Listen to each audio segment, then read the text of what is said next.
Magandang araw na naman pong muli sa inyong lahat mga ka-vlog, boss, idol, regular viewer, silent viewer at kasama na rin po ang lahat ng mga OFW.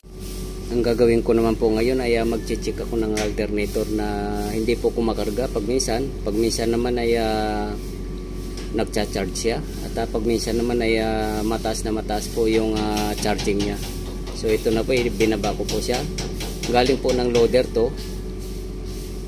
At kailangan ko pong i-open. So ito po yung nakita kong problema sa alternator na to. Itong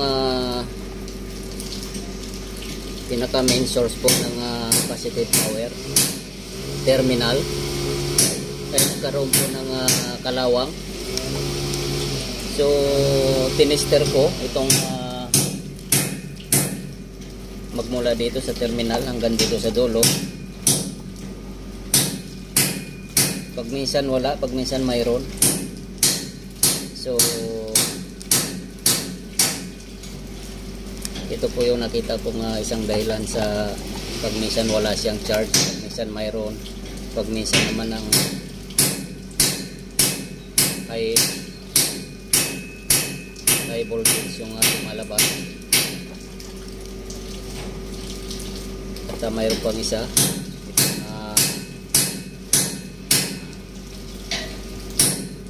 carbon brush, kaya may yung isa.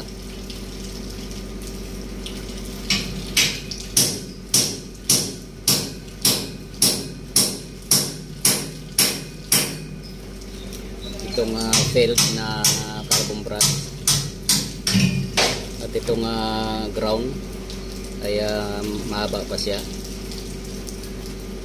Ito yung kumukonekta dito sa slip ring.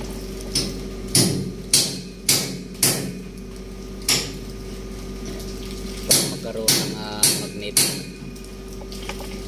once na nasupplyan to ng negative at saka positive or galing ng voltage regulator.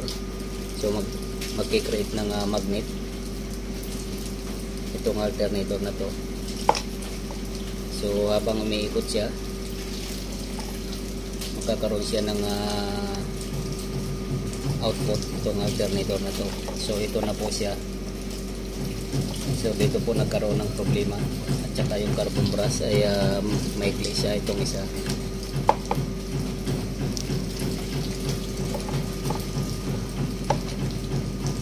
So re-repairing ko po ito. So ito na po yung carbon brush dito ay naikabit ko na po siya, na-repair ko na siya at nagpantay na po yung position niya. At yung main power source naman po ng positive power ay na-rectify ko na po siya. So may contact na po yan. So ito po yung pinaka dahilan dito. Pag minsan wala siyang contact, pag minsan mayroon, dahil tostado na po yung terminal dito. So nilinis ko po siya at niliha.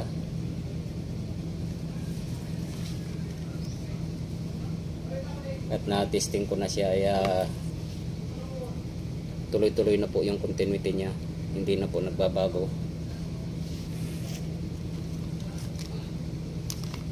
At iwasan po natin na magkabaliktad po yung positive power at negative power ng supply sa alternator. So ito po ay positive power to.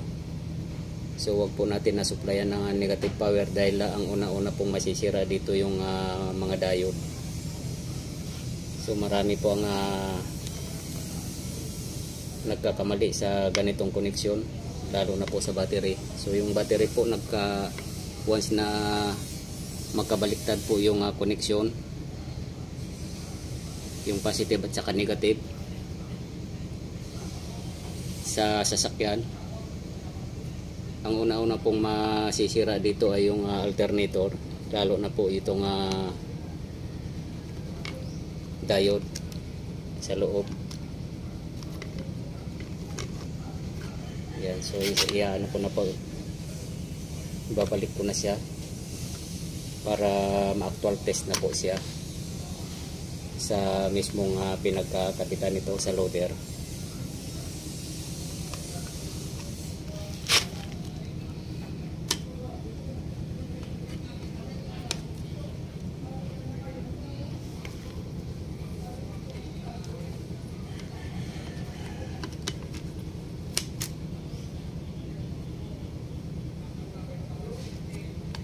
So modify na po itong alternator na to, dating IC type or electronic type na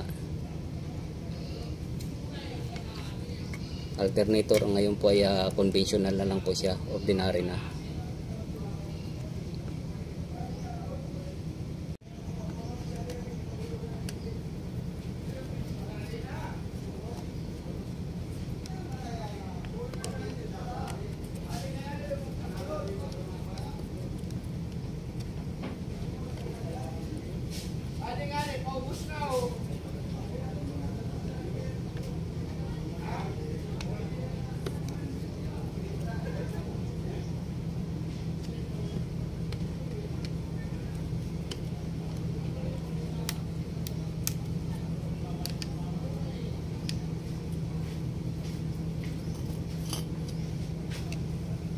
Bagay yan sa adiyo.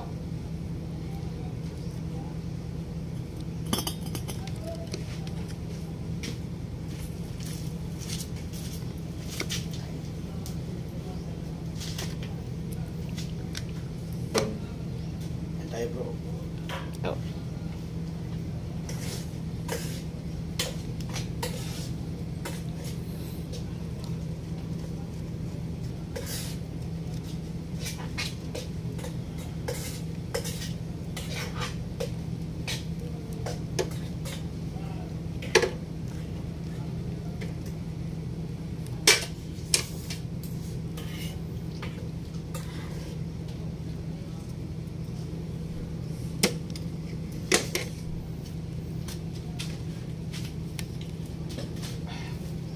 Harap bro.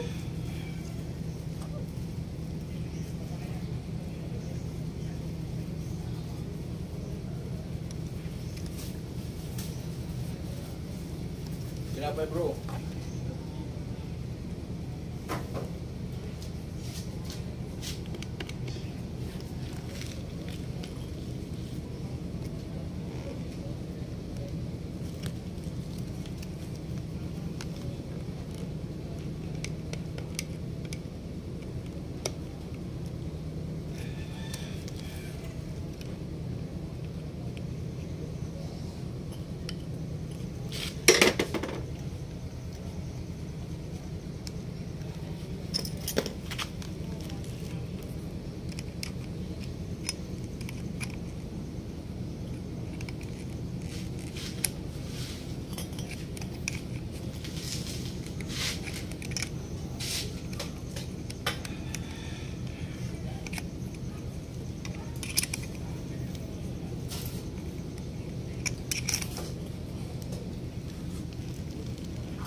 So ito na po, isasalpak ko na po to sa, ready na po isasalpak sa loader.